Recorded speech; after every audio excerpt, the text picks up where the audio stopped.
आज से मैं आपको श्रीमद् भागवत सुनाने जा रहा हूँ, जिसको सुधा सागर और शुक सागर भी कहते हैं। शुक सागर ये विष्णु भक्तों के लिए, जो भगवान विष्णु जी के भक्त हैं, उनके लिए अमृत के समान है। और जैसे गीता पांचवा वेद मानी गई है, इसको भी वेदों की श्रृंखला में ही रखा गया है, श्रीमद् भागवत सुधा सागर को। ये भगवान वेदव्यास कृत है, यानी कि उनके द्वारा लिखी हुई 12 अध्याय की सरल व्याख्या है। भगवान के मुख्य अवतारों की एक सरल व्याख्या है। इसको पूरी सुने, मैं थोड़े करके आपको थोड़ा करके पूरा सुनाऊंगा। इसका फल बहुत बड़ा होता है, आपको जीवन में भी मिलेगा और जीवन के बाद भी मिलेगा। इसलिए अगर 10 मिनट का समय निकाल के आप इसको सुनते हैं, इसके हर पार्ट को, तो आपको अत्यंत लाभ होगा। क्योंकि अगर आप बुक खरीद के पढ़ेंगे तो पढ़ नहीं पाएंगे, क्योंकि बुक बहुत मोटी है और आपको सही से समय नहीं मिलेगा कि समय पढ़ें। तो ये वीडियो आप जब चाहे खोल के देख सकते हैं। ये प्रारंभिक भूमिका है भक्तों। ये श्रीमद् भागवत उत्तम रत्नों के समान है। अगर कोई भक्त की तो बात ही अलग है, कोई अभक्त भी सुनेगा तो उसे भगवान की भक्ति का फल अवश्य मिलेगा। इसमें लिखी सभी बातें संपूर्ण सत्य हैं और इसमें भगवान के अवतारों की मनोरंजक सत्य कथाएं भी हैं। तो धैर्य से, ध्यान से देकर सुने, अवश्य सुने। पहले मैं भगवान की प्रार्थना करूंगा, फिर आगे का चर्चा शुरू करूंगा, फिर आगे की चर्चा शुरू करूंगा। श्री कृष्ण शरणम मम, निरखी किन नैना हो निहाल, अति अद्भुत आनंद अम्बुद सी, सोहत सो सुखमा सुविशाल, नीरद तनु दामिनी सी दमकत, छिन छिन छवि कन झरत रसाल, अंग अंग मणिगन दुतिराजत, झिल मिलात जनु उड़गन जाल, नाचत मन मयूर अति उन्मद, निरख इंद्रधनु सी बनमाल, पुनि पुनि अति आनंद उर उमगत, सुनि सुनि बंसी नाल रसाल, मुख मयंक पे मुकुट मनोहर, लसत कंज जनु कनक मराल, मधुर मधुर मुस्कान मनोहर, मारत मनौ मार सरजाल, श्याम सने सुधा नित बरसत, परसत कंपल कुटिल कलिकाल, श्याम स्नेह सुधा नित बरसत, परसत कंपत कुटिल कलिकाल, सो सुठी सुधा पान करे रुचि, सो भजौ निशंक न किमि नंदलाल, सो सुठी सुधा पान करी रुचि, सो भजौ निशंक न किमि नंदलाल। ये श्रीमद् भागवत जो सुनता है उससे कलयुग भी देख के उसको कांपता है। इतनी पवित्र और वैष्णवों के लिए, यानी कि विष्णु भगवान भक्तों के लिए बहुत ही उत्तम है, उत्तम फल को देने वाली है। अब मैं इसे प्रारंभ करता हूँ।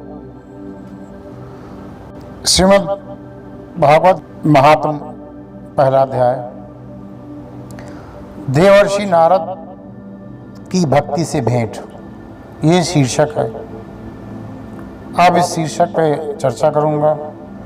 सच्चिदानंद स्वरूप भगवान श्री कृष्ण को हम नमस्कार करते हैं, जो जगत की उत्पत्ति, स्थिति और विनाश के हेतु तथा आध्यात्मिक, आदि दैविक और आदि भौतिक तीनों प्रकार के तापों का नाश करने वाले हैं।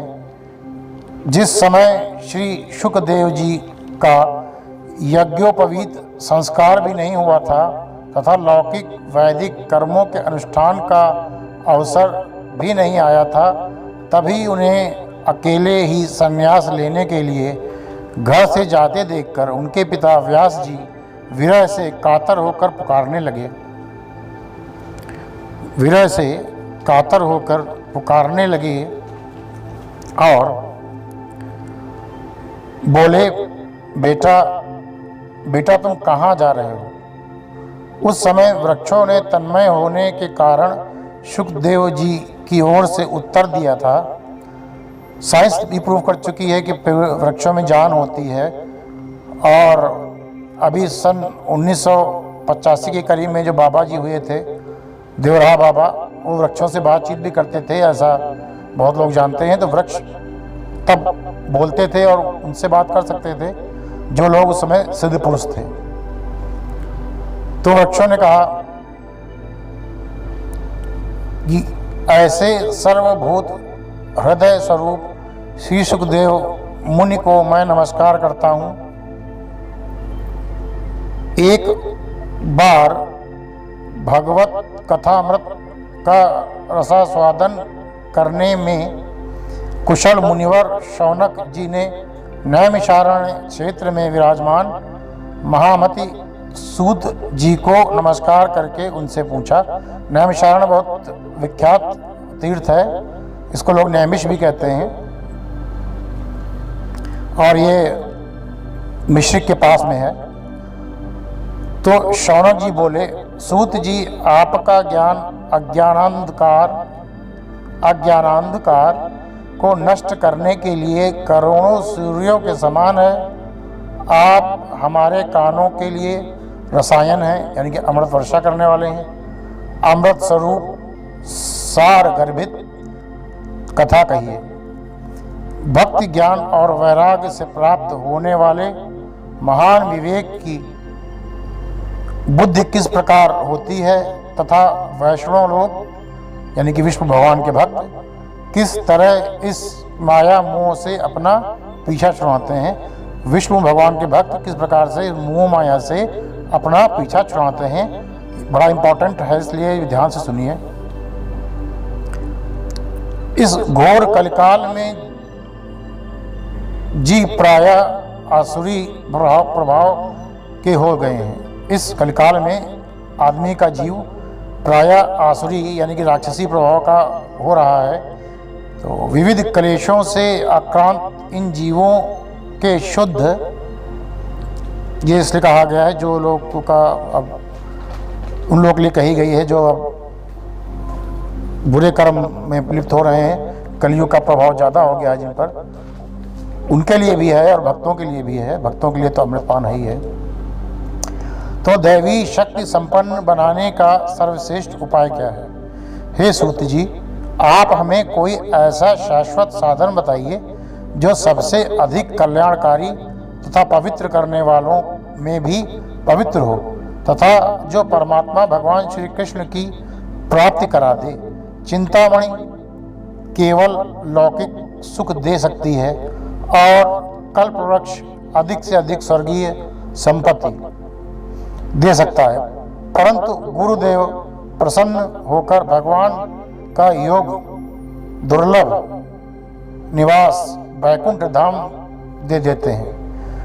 यानी कि योगियों के लिए भी दुर्लभ है, वो भगवान लोग वैकुंठ धाम दे देते हैं। तो सूत जी ने कहा, शौनक जी, तुम्हारे हृदय में भगवान का प्रेम है। सूत जी ने शौनक जी से कहा, तुम्हारे हृदय में भगवान का प्रेम है, इसलिए मैं विचार कर तुम्हें संपूर्ण सिद्धांतों का निष्कर्ष सुनाता हूँ जो जन्म और मृत्यु के भय का नाश कर देता है, जो भक्ति के प्रवाह को बढ़ाता है और परमात्मा भगवान श्री कृष्ण प्रसन्नता का प्रधान यानी कि मुख्य कारण है। मैं तुम्हें वह साधन बतलाता हूँ, उसे सावधान होकर सुनो, क्योंकि ये बहुत बड़ी है। भी महात्म भी 4-6 एपिसोडों में यानी कि पार्टों में तो महात्म ही चलेगा। तो बहुत बड़ी है, लेकिन इसको आप सुनिएगा जरूर अगर सुन रहे हो तो, क्योंकि मैंने देखा है जो इसका नित्य पाठ करते हैं या सुनते हैं उनकी कभी खराब गति नहीं होती है। उनकी एक तो मृत्यु बड़ी आसानी से हो जाती है, उनको भोग नहीं भोगने पड़ते, धरती पे बड़े आसानी से उनके प्राण छूट जाते हैं। और जब इतनी आसानी से प्राण छूट जाते हैं तो निश्चय ही वो लोग उच्च लोकों को प्राप्त करते हैं। तो इसका आगे का फिर कल मैं सुनाऊंगा आपको। आज इस वीडियो में बस इतना ही, और अंत में मैं यही कहूँगा, जग में एक ही बात खरी, जय जय राम कृष्ण हरि। धन्यवाद।